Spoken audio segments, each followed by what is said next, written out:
안녕하십니까 여러분, 강영도TV 자유조선을 시작하겠습니다. 북한이 드디어 4월 25일을 맞으면서 대규모 무력 시위를 강행했습니다. 물론 무력 시위를 강행하기 이전에는 그 어떤 군사 도발도 없었습니다. 대륙간 탄도미사일이나 정찰위성이나 아니면 SLBM과 같은 이런 도발은 없었습니다.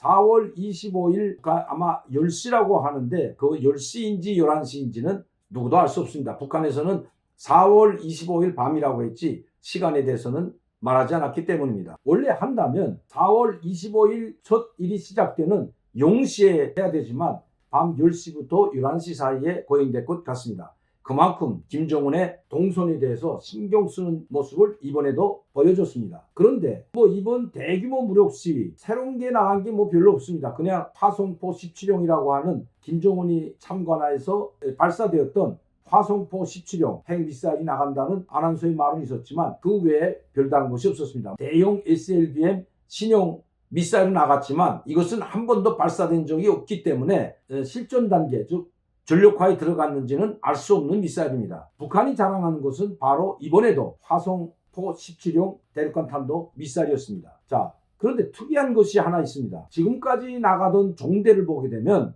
최전방에 나와 있는 제1집단군, 북한에서는 내적으로 1집단군이라고 부르는데 그냥 제1군단이라고 했습니다. 동부전선을 맡고 있는 제1군단, 그리고 소부전선을 맡고 있는 제2군단과 4군단 종대들, 중부전선을 맡고 있는 제5군단 종대들이라고 하면서 1군, 2군, 4군, 5군을 차례대로 소개했습니다. 자, 그리고 더 큰 것은 거기에 나타난 전략 미사일이라든지 대륙간 탄도미사일 화성 17형이나 그리고 SLBM, 초대형 방사포 이런 것들은 계속해서 나왔던 것들입니다. 김정은 시대에만 약 5번에 걸친 무력 시위가 있었는데 이런 군사 퍼레이드에 다 나왔던 무기들입니다. 화성 15호까지 나왔는데 새로 선보였다면 이번에 발사 실험에서 성공했다고 하는 바로 화성포 17형 이 대륙간 탄도미사일을 하나 더 추가한 것밖에 없습니다. 그런데 문제는 김정은이는 이번에 원수복을 입고 나왔습니다. 그것도 예전에 김일성이 6.25 전쟁을 지휘할 때 그 원수복과 똑같은 원수복을 입고 이번에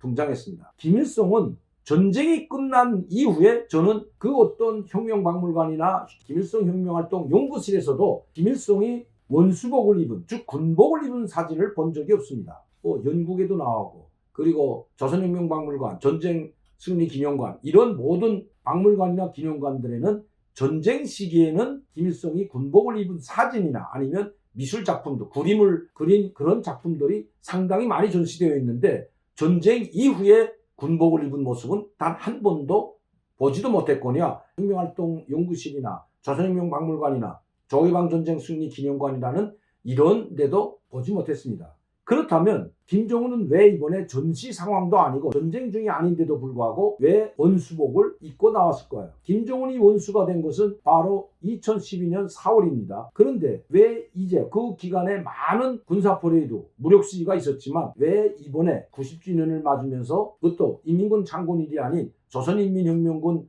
창건일이라고 하는 시기에 이 90주년 때 군복을 입고 나왔을까요? 90주년이기 때문에 입고 나왔다고는 보지 않습니다. 여기는 김정은의 아주 숨은 경고가 있다는 것입니다. 바로 김정은이가 원수복을 입고 무력시위에 나와서 연설까지 했습니다. 저는 4월 15일에 연설하든지 아니면 4월 25일 무력시위 할 때 반드시 연설할 것이라고 했는데 연설을 했습니다. 그것도 아주 강력한 톤으로 우리 대한민국 그리고 미국과 일본을 위협하는 그런 연설을 했습니다. 물론 핵 전투무력을 사용할 것이라는 그것도 각이한 상황에서 그 용도에 맞는 전술 전략 핵무기들을 사용하겠다고 직접 언급했습니다. 바로 전쟁이 일어난다면 아니면 선제 공격이라는 말도 했는데 선제 공격으로도 핵무기를 사용하겠다고 소수범씨 직접 김정은이 이야기하고 나섰습니다. 이건 전쟁 선포라고 저는 생각합니다. 그것도 원수복을 입고 나와서 핵무력을 선제적으로 사용하겠다고 선포한 김정은. 바로 여기에 우리 대한민국과 그리고 미국, 서방 자유세계에 보내는 김정은의 아주 강력한 항의와 함께 경고성 메시지가 있다는 것입니다. 자기가 원수복을 입고 나온 것은 지금 한반도가 이 러시아와 우크라이나가 전쟁 중에 있지만 우리 한반도, 즉 남과 북도 지금 전쟁 중에 있는 상황임을 알리고 경고하고 나섰다는 것입니다. 자기들이 어떤 도발을 하든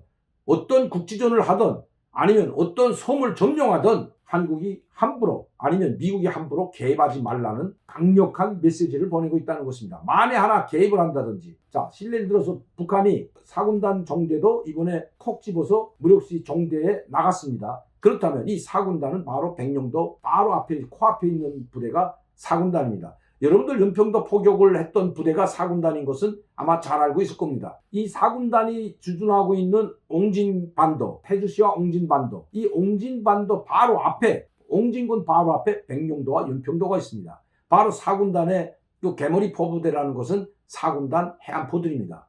그리고 그 뒤에는 방사포도 있습니다. 바로 그 방사포로 연평도를 포격했던 것입니다. 연평도를 포격하던 백령도를 공격해서 탈환하던 한국이 개입한다면 바로 우리 국군이죠. 한국군이 개입하거나 미군이 개입한다면 핵무기로 공격하겠다는 것을 노골적으로 선포한 것입니다.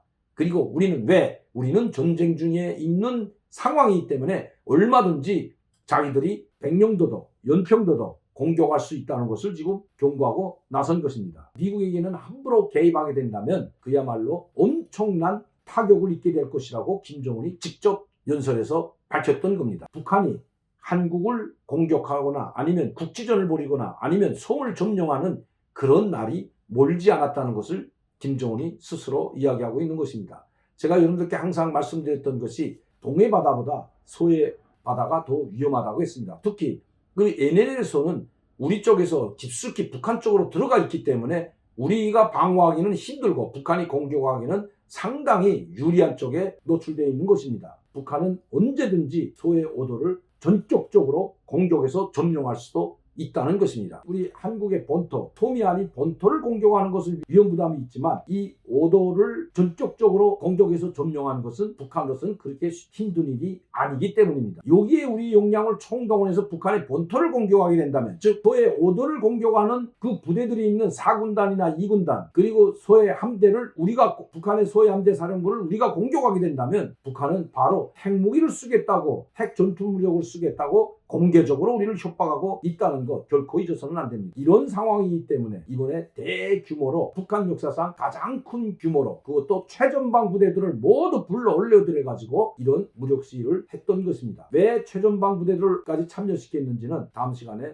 또 말씀드리도록 하겠습니다. 김정은이 원수복을 입고 등장한 그 이유, 저 멀리 러시아와 우크라이나가 아니라 바로 우리 한반도도 지금 전쟁 중에 있는 상황임을 김정은은 바로 이 군복을 입고 나오면서 그 엄중함을 알리고 나섰던 겁니다. 즉 우리를 협박하고 나섰다고 해도 과언이 아니라는 것입니다. 오늘도 강명도TV 자유조선 시청해 주신 여러분들께 진심으로 감사를 드립니다.